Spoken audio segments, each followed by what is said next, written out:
Hey guys, Hamsterwheel here with a new video and welcome to episode 3 of the classic Armory. Today we're going to take a look at our first class that relies on ranged DPS for the most part, but one that is still very reliant on having a good weapon. More specifically, a ranged weapon. Yep, today we're going to check out the Hunter and what weapons this class can get from 1 to 60. Now while the Hunter mostly relies on a ranged weapon, I will also include a few tips and recommendations for melee weapons as well, as a melee weapon with really good stats can also give you a nice boost in your leveling pace and how strong you are.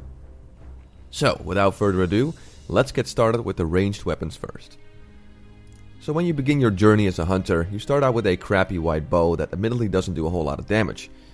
From your early teens though, things are starting to look up with this, the Orcish Battle Bow.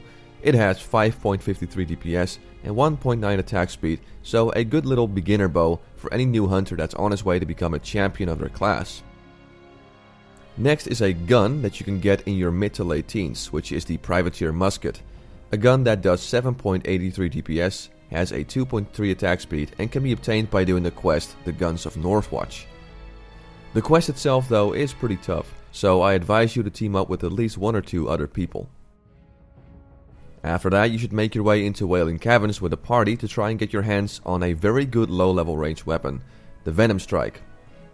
This bow has 9.85 DPS, 2.4 attack speed, and has a chance to strike your target with a venom shot for 31 to 45 damage. It doesn't have a very high chance of dropping, but since this bow doesn't have any base stats on it, it's fair to say that a warrior or a rogue will probably pass for you, as you have way more use for this sweet weapon. After that we go to the mid to late 20s bracket to get the Bow of Plunder, a bow with 11.35 DPS and 2.6 attack speed. A nice bow for people that didn't get a chance to get Venomstrike from the Wailing Caverns and haven't gotten an upgrade for the past couple of levels. This can be obtained through the quest Dangerous.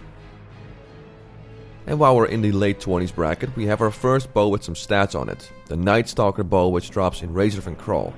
It has 16.18 DPS, a fast 1.7 attack speed, but also 3 extra agility. So, while the attack speed is not ideal, it's still a solid bow for a leveling hunter. One thing to note though is that it drops off of the Blind Hunter, which is a rare mob in Razor and Crawl, so there might be a chance the mob isn't in your instance when you're running through it. After that we move up to the late 30s bracket, so we can aim for the Master Hunter's Bow or the Master Hunter's Rifle, which you can choose from after completing the Mastery quests at Hemet Nesingwari's camp. The bow has 19.38 DPS and 2.4 attack speed, while the rifle has 19.42 DPS and 2.6 attack speed. Both are solid, though the gun is better ever so slightly. Then we get to our early 40s, where we have a shot of getting this from Omen, Galgann's Fireblaster. A gun with 24.62 DPS, 2.6 attack speed, and a chance to strike your ranged target with a Fire Blast for 12 to 18 damage. And with no base stats, you should be good on melee classes passing it to you. After a couple of more levels, we once again enter Marathon to do the quest Corruption of Earth and Seed. For the rogue we got the sword, but this time we're going for the bow, which is the Verdant Keeper's Aim. It has 27.32 DPS, a nice 2.8 attack speed, and a chance to strike your ranged target with Keeper's Sting for 15 to 21 nature damage. The bow is so good that it will probably last you until your mid to late 50s and even all the way to level 60, and since ranged weapons that drop in level 60 dungeons are pretty close in terms of DPS when it comes to this ranged weapon, I'd say that this is an absolute must-have for any hunter out there. There's one more ranged weapon I'd like to talk about, and that is the Bloodseeker, a crossbow with 32.27 DPS, a massive 3.3 attack speed, 8 strength and 7 agility. So while that 8 strength is not doing a whole lot for our hunter, that 32.27 DPS is on par and sometimes even better than what drops in level 60 dungeons, let alone that very slow attack speed, which is ideal for big damage from multi-shot or aim shot.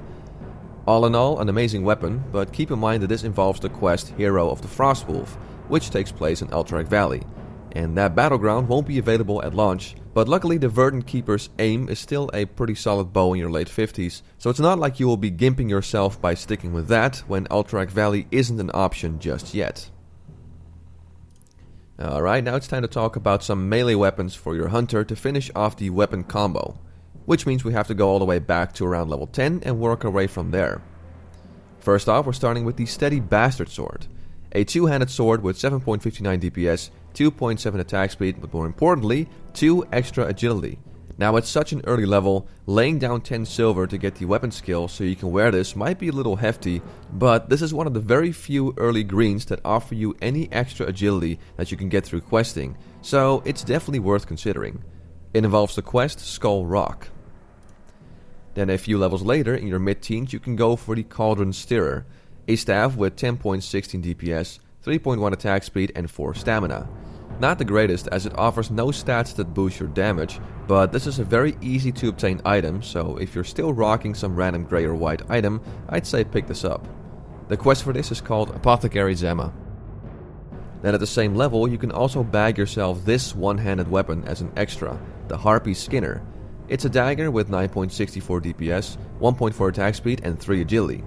Now I'm aware that hunters can't dual wield until level 20, so you can't really combine it with anything.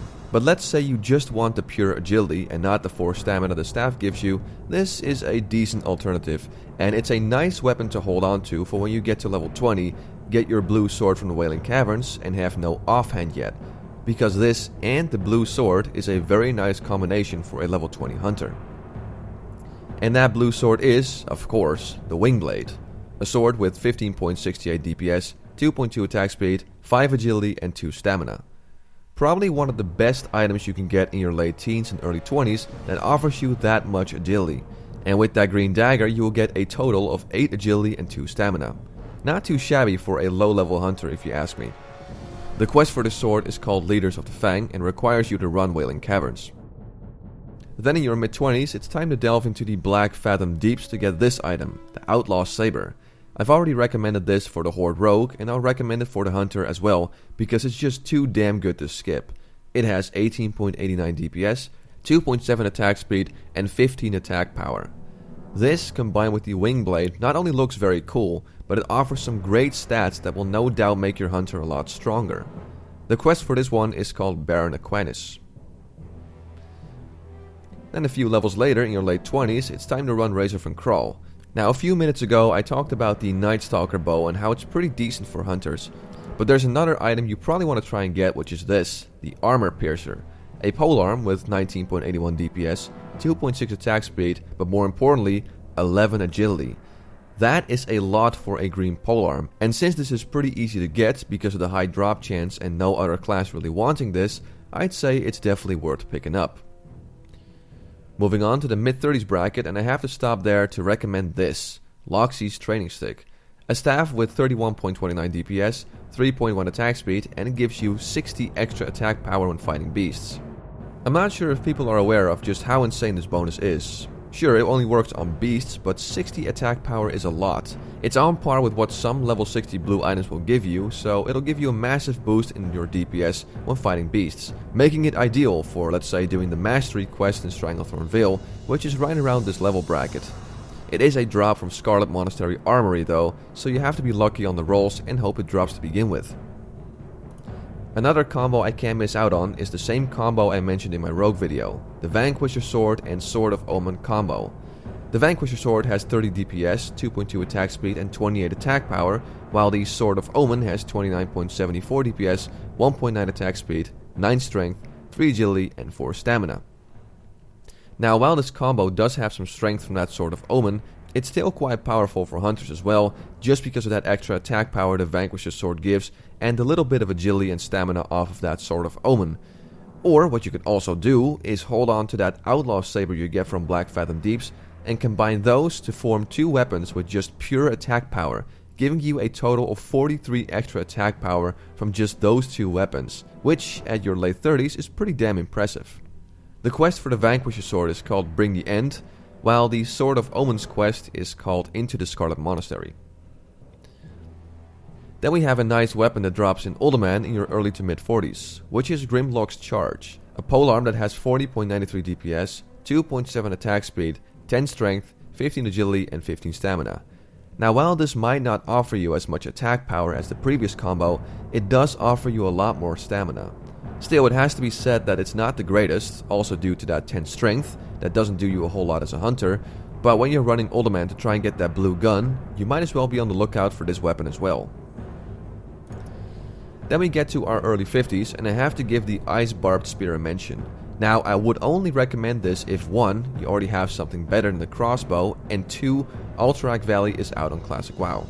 Most of the time, you'd probably go for the crossbow, but as a standalone weapon, this one is not too bad either with that 21 agility.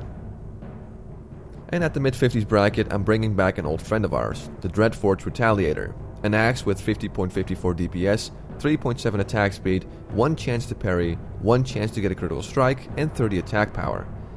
Now, while at first glance that parry might seem a bit useless, it is actually a little handy if you're someone that wants to do some PvP, as that combined with your aspect of the monkey will make you able to eat damage a little better.